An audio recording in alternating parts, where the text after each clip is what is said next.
హరి ఓం. ఆత్మస్వరూపులైన స్త్రీ పురుషులు, చిన్నలు, పెద్దలు, సోదర సోదరీమణులు అందరికీ నా హృదయపూర్వక నమస్సుమాంజలి. భక్తి అనేది అందరిలో ఉండాలి. భక్తి ఎలా వస్తుందంటే జ్ఞానంతోనే వస్తుంది. అంటే భగవంతుడు ఉన్నాడు, ఆయన్ని సేవించాలనేదే భక్తి కదా, అది జ్ఞానం కదా. కనుక జ్ఞానం ఉంటేనే భక్తి వస్తుంది. జ్ఞానము లేని భక్తి అనేది లేదు. భగవంతుడు ఎట్లాంటి వాడు అనేది తెలిసినప్పుడే కదా మీరు భక్తిని ప్రదర్శిస్తున్నారు. కనుక ఆ జ్ఞానం ఉంది కనుక జ్ఞానం ఉన్నప్పుడే భక్తి కూడా ఉంటుంది.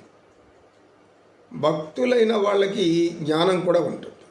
ఎందుకంటే భక్తితో ఆయన ప్రేమించే కొద్దీ ఆయన జ్ఞానం అంతా అనంతంగా ప్రవేశిస్తూ ఉంటుంది. ఈ అనంతమైన జ్ఞానం ప్రవేశిస్తుండడమే భక్తికి మూల కారణం. అటువంటి భక్తులు ఎప్పుడు కూడా ఆయన గుణగణాలను పొగుడుతూ ఉంటారు, కీర్తిస్తూ ఉంటారు. ఎందుకు?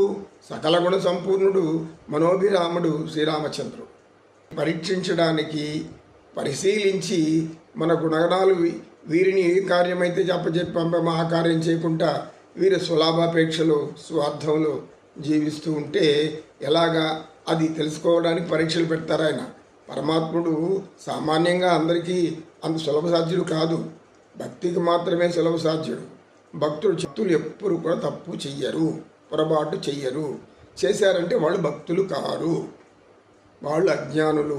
పాపకోపంలో పడి పాపం అనే సుడిగుండంలో తిరుగుతూ అనేక కర్మలు, ఆ కర్మల యొక్క ఫలితాలు అనుభవిస్తూ అనేక జన్మలు జరుగుతూనే ఉంటాయి అనేది యోగశాస్త్రం చెప్పేది.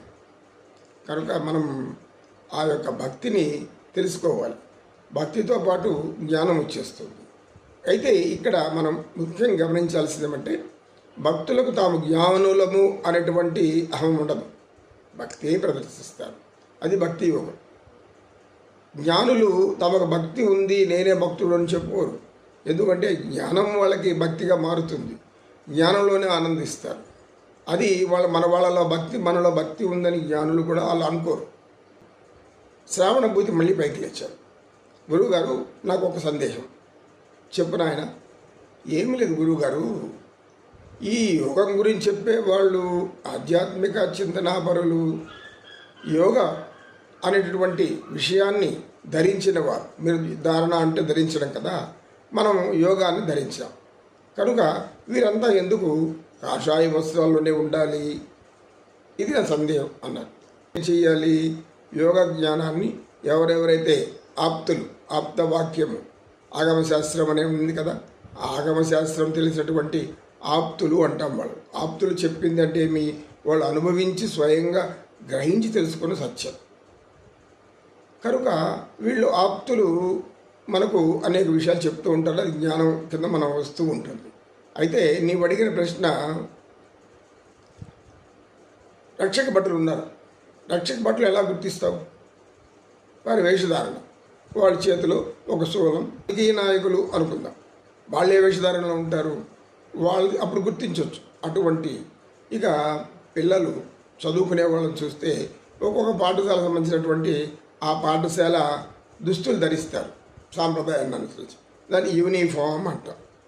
కార్మికులు, ఇలా ప్రతి ఒక్కరికి కూడా ఒక వేషధారణ ఉంది. ఆ వేషధారణ బట్టి మనం వీరి పని చేసేవారు అని మనం గ్రహిస్తాం. ఒక కుమ్మరివాడి ఇంటి దగ్గరికి వెళ్ళాము, అతను కుమ్మరివాడని మనకు ఎట్లా తెలుస్తుందంటే, ఇంటి ముందు కొండలు పేర్చుకొని ఉంటాడు. అక్కడ ఆ యొక్క కొండలు తయారు చేసేటువంటి చక్రం తిరుగుతూ ఉంటుంది, దాని మీద మట్టి బంకమట్టి ఉంటుంది. అప్పుడప్పుడు కానీ మనకు ఇక్కడ కొండలు తయారు చేస్తున్నారు, మన కొండలు కొనుక్కోవాలి. అదేవిధంగా యోగజ్ఞానం చెప్పేవాళ్ళు ఈ దుస్తులు లేకుండా వెళ్ళి మామూలు మనం వేసుకొని దుస్తులు నిలబడుకొని చెప్తే వాళ్ళు వీళ్ళు ఎవరో పిచ్చోడు అనుకుంటారు తప్పితే మరి అనుకో.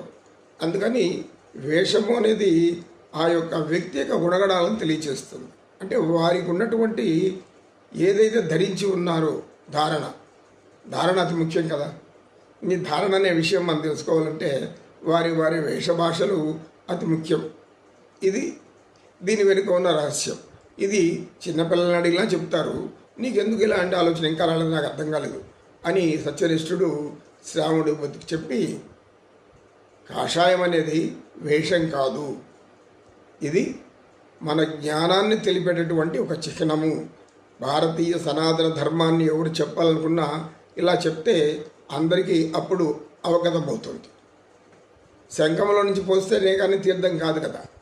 ఇప్పుడు ఎవరో ఒకరు గుడిలో ఉండి మామూలు చొక్కా నిక్కర వేసుకొని తీర్థం పోస్తారంటే ఎవరు ఒప్పుకుంటారు? ఎవరు ఒప్పుకోరు. శంఖంలో రావాలి, అది మామూలు పాత్రలో పోసినప్పుడు ఒప్పుకోరు వాళ్ళు. శంఖంలో నీళ్లు పోసి అందులో పచ్చకర్పూరము, తులసి ఇవన్నీ వేసి అప్పుడు తీర్థం పోస్తారు. ఈశ్వరాలయాల్లో ఎక్కువ ఇలాగే ఉంటుంది. స్వామివారి తీర్థాలు, ఉద్దరిడి, అదేవిధంగా పంచపాత్ర ఇవన్నీ కూడా వాడుకుంటారు. ఇలా వాటిల్లో ఉండేదే మనకు తీర్థం అవుతుంది, కానీ ఎక్కడ పడితే అది తీర్థం అవుతుందా? కానీ ఆధ్యాత్మిక దృష్టిలో, పరమాత్మ దృష్టిలో ఏదైనా కూడా తీర్థమే. అందుకే పుణ్యతీర్థాలు అంటారు. పుణ్యక్షేత్రాలు దర్శించి వెళ్ళినప్పుడు అక్కడ ప్రవహిస్తున్న నదులు కూడా పుణ్యతీర్థమే. అక్కడ ప్రవహిస్తున్నటువంటి పుష్కరిణిలో ఉన్న నీళ్లు కూడా పుణ్యతీర్థమే. ఏదైనా పుణ్యతీర్థమే. పంచభూతాల్లో ఉంటున్నటువంటి రసగంధ తన్మాత్ర నుంచి వచ్చినటువంటి ఈ యొక్క నీరు మనకు ప్రాణాధారం. నీరే ప్రాణాధారం. కనుక మనం ఇదినంతా కూడా గ్రహించి మనం వేషధారణ అంటే ఏదో వేషం వేసి మోసం చేసేదానికి కాదు, సత్యాన్ని చెప్పడానికి, ధర్మం ఎలా ఉంటుందో ఆచరించమని చెప్పడానికి, నీతి తప్పొద్దు అని చెప్పడానికి. ఇలా అనేక విధాల భయాలతో వాళ్ళు జీవిస్తూ ఉంటారు. కనుక సంతృప్తిగా ఉండాలి అంటే భగవంతుడిని నమ్మకు. నమో నమః. శ్రీకృష్ణం వందే జగద్గురు.